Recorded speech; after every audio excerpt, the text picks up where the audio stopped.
a time when the boundaries of parishes, farms and towns were not kept by written word or drawn line, but by memory alone.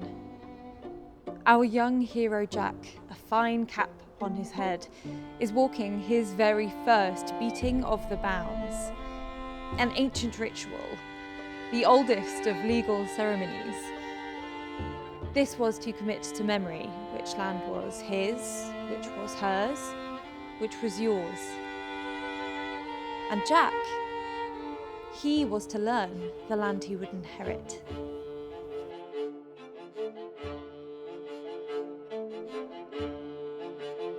Striding proudly alongside his father, they passed familiar sights.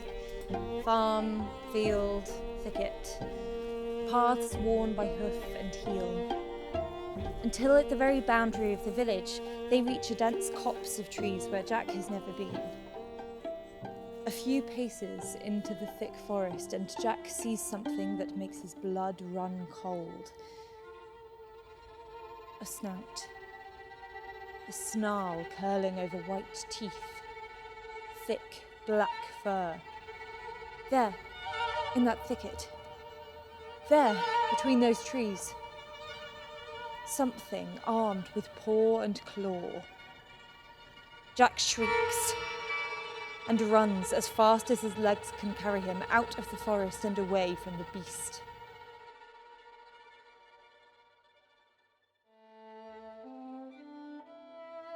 A short while later, after the beating of the bounds is done, Jack's father finds the young boy cowering at the very edge of the forest. Upon learning what Jack has seen, he knows it for what it is.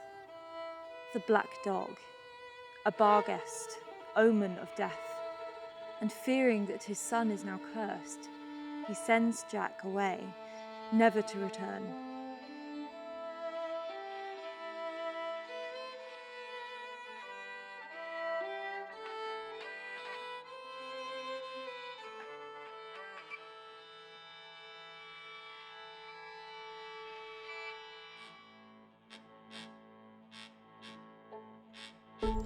One year passes, 2, now 3, now 4. 10 summers come and 10 winters go. And one very cold winter's night, Jack's father dies. A week later, a stranger returns with a fine cap upon his head to claim the land he has now inherited. The villagers aren't so sure about this stranger in their midst. We don't know him. So what if it's Jack? He's cursed. If we let him stay, we'll end up cursed too. But what of his right to the land? Make him prove it. Make him lead a beating of the bounds.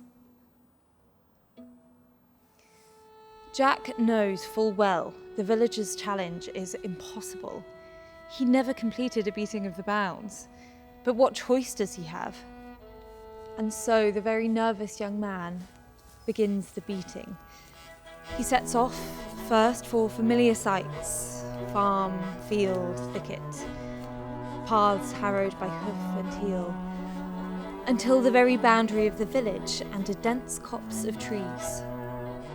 A few steps into the woods, and Jack sees something that pulls at the fear seated deep in his chest. A snout. A snarl, curling over those white teeth and thick black fur. The barguest. Knowing that this was where he had failed so many years before, Jack straightens his spine and marches steadfastly towards the beast. Much to his surprise, it turns, walks a few paces, and looks back, as if asking Jack to follow, as if it had been waiting for him all this time. They walk together, as the Barguest leads Jack around the boundary of the village. And he realises his father was wrong. It was not an omen of death. It marked the boundary between life and death, between his land, her land, your land. And so, in years to come, when Jack would take his son on the beating of the bounds, he would greet the black dog, the Barguest, as an old friend, and they would walk through the woods together.